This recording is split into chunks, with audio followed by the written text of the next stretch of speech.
Ever wanted to experience the thrill of losing money and eating cheap seafood from the comfort of your own home? Well then, did the early video game industry have you covered there? Well, except for the whole cheap seafood thing. You've got to provide that yourself. But the simulated gambling thing, that's definitely still there.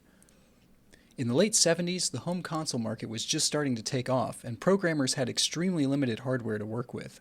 As a result, companies were experimenting with what kind of game ideas they could even successfully pull off. Ports/knockoff versions of popular arcade games like Pong and Tank, simplistic racing games, and sports games were some of the most common examples. But among the most prolific of them were the casino-based games. Blackjack, poker, even virtual slot machines. There were tons of them, made for every single game console at the time. Seriously, I never went out of my way to buy any of them, and I still somehow ended up with 4. And really, is it the magic of video games, being able to have experiences you couldn't normally get in the real world? Well, thanks to this newfangled 1970s technology, you can now play blackjack without even leaving your house. Oh, right. But hey, I guess it allowed you to play even when you didn't have anyone else to play it with. That, and you get to use the Atari paddle controllers for this one. Take that, physical deck of cards.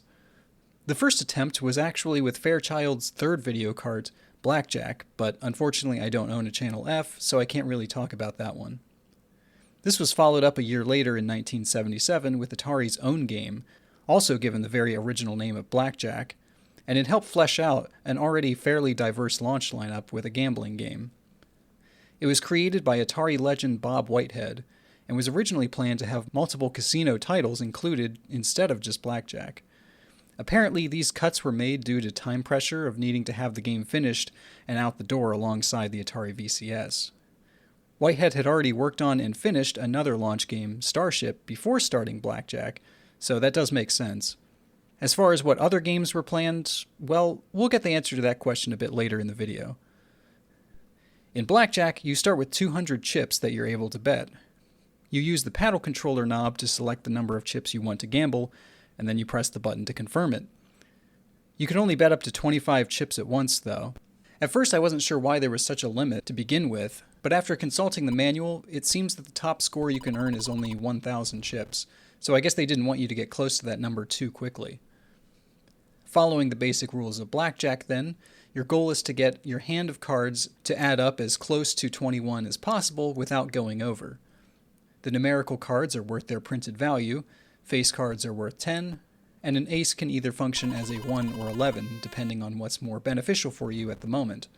2 cards are then dealt to each player, up to 3 in this game, with the option to either hit, double, or stay.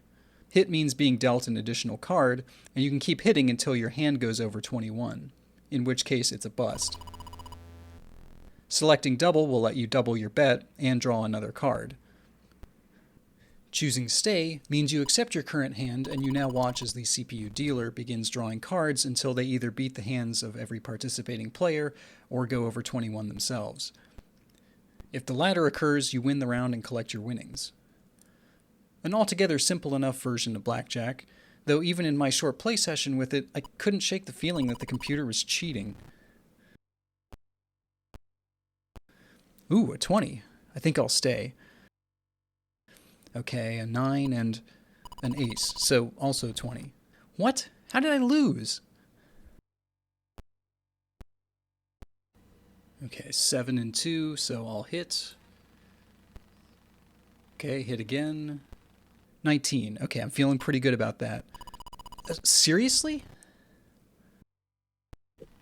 All right, another 20.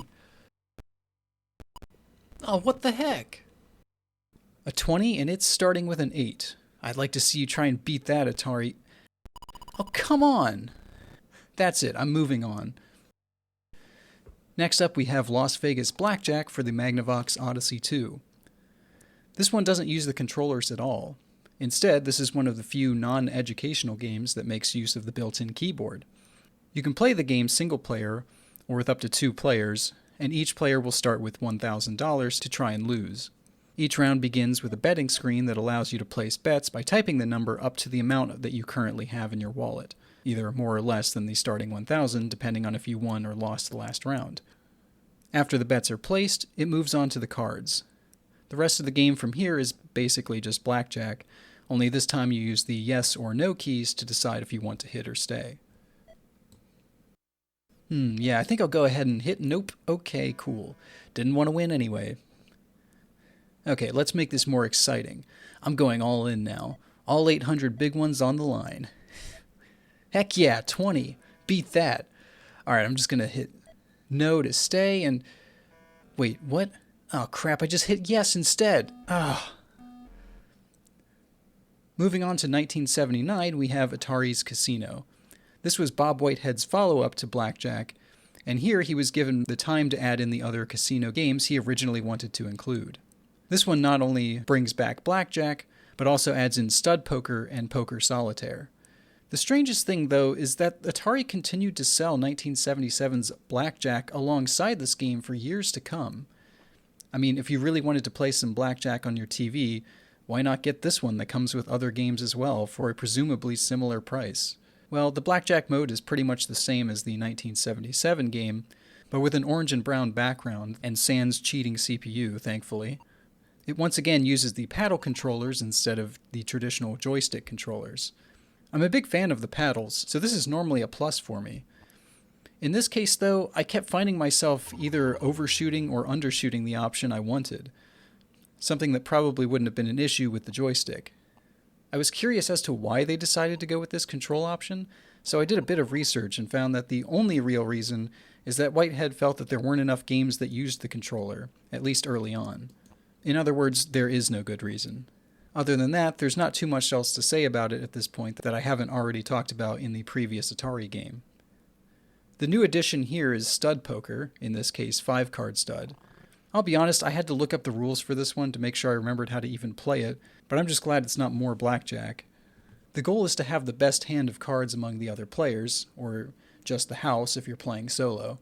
You're looking for matching pairs or sequential straights to come out on top, with higher value cards beating out lower. You start off with 1,000 chips, and you have to make an initial bet before the cards are dealt. Once the bet is placed, you're dealt 2 cards. From this point onwards, you can continue to place bets between each additional card dealt until you reach a 5-card hand. If you don't think you're going to win and want to drop out of betting, you can fold by pressing the button after a bet. Also, while I don't have the footage of the multiplayer mode here, you can still see that the cards are faced up and exposed for everyone's perusal. This still holds true in the multiplayer mode. Now look, I'm no poker expert, but isn't the whole point not to let the other players know what's in your hand? Like to bluff and try and get them to bet higher so there's a bigger prize pool of chips to win at the end of the round? Yeah, it seems like a pretty massive drawback to me. The final mode is Poker Solitaire. I probably should have looked up the rules before capturing the footage because I had no idea what I was doing here. What you're supposed to do is try and make 5 different hands with the highest values you can. The card at the top of the screen tells you what the next card will be, and then you spin the paddle knob to which spot in one of the 5 hands you want it to go. Unfortunately, you won't be seeing this in action from any of the footage shown here. And that's it for Casino on the 2600. An improvement over Blackjack in that it now features more modes, though Stud Poker is a bit of a letdown. The last stop on our digital casino tour is Las Vegas Poker and Blackjack for the Mattel Intellivision. Ah yes, the Intellivision. I finally get to talk about this thing. Created by Mattel Electronics in an attempt to get into the budding home computer market, the Intellivision entered through the route of being initially sold on its gaming capabilities with the promise of computer applications later. A proper keyboard for the machine was in the works as well, and while it was originally advertised as coming soon, it never did see the light of day. The system was planned for a 1979 release in time for the holidays, but a shortage of manufactured chips needed to create the base console unit led to an incredibly limited release exclusively in Gottschalk's department stores with only about 4 games as more of a test market release. It would go on to be more formally released nationwide in early 1980, with a few new games to go alongside it. As the year progressed and the system continued to sell well, Mattel would end up getting rid of the home computer aspect entirely and begin marketing it more directly as a video game machine, and a technically superior one at that. The Intellivision touted a couple of distinct features that helped it stand out from the growing home console market.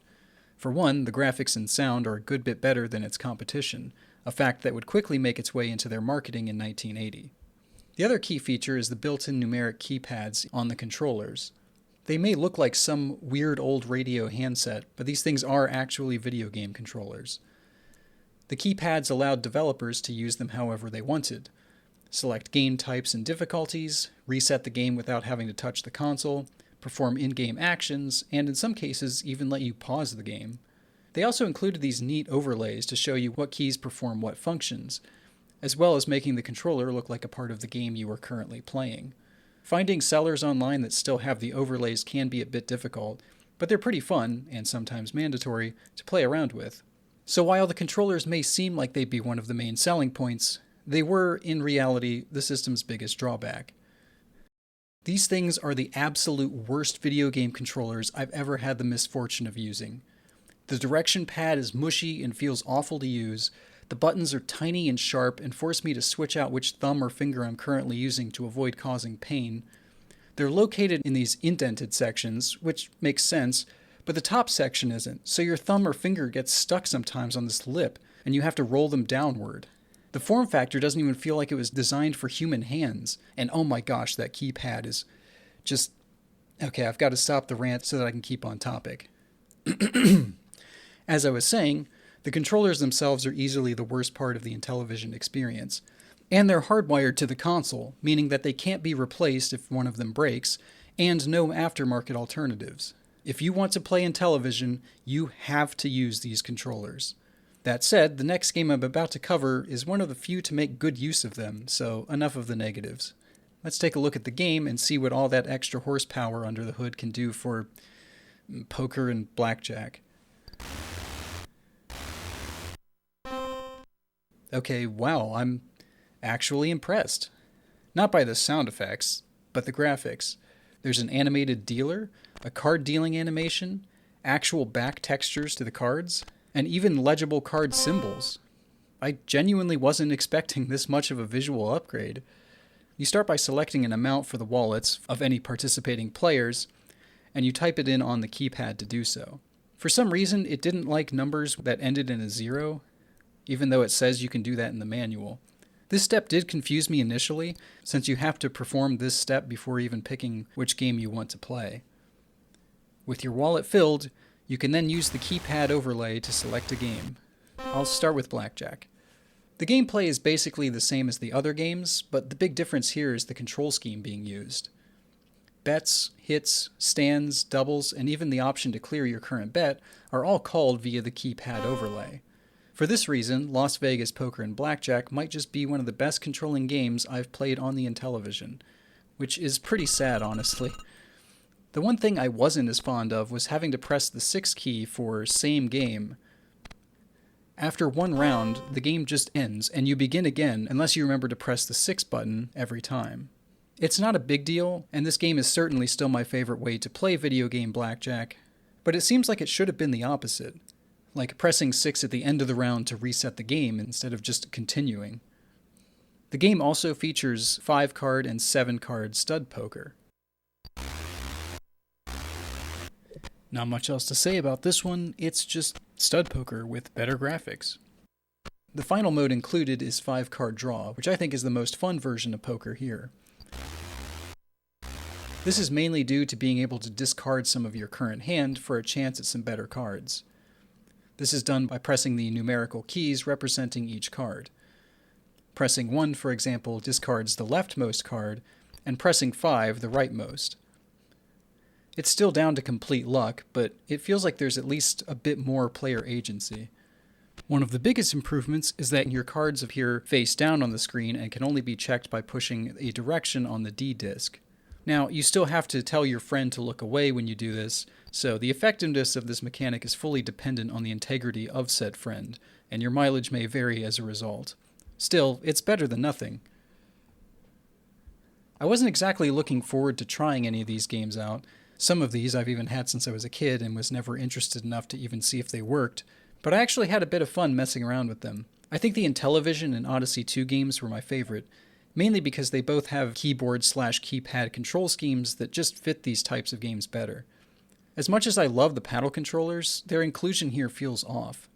Obviously, I still prefer action games from this era, and I certainly wouldn't recommend you pick any of these up if you're looking to collect for these consoles. Heck, if you're like me, you'll probably end up with at least one of them, even if you're not going out of your way to buy them. All things considered, though, they're not bad games, and they can still be at least somewhat enjoyable in the right mood. It's more that this type of experience has aged out of relevance. You have way more options for playing blackjack or poker today, and there's very little nostalgic appeal on offer here to warrant playing on such dated hardware. A slightly interesting trip into a lesser talked about corner of the 70s era gaming market, but ultimately one best left in the past.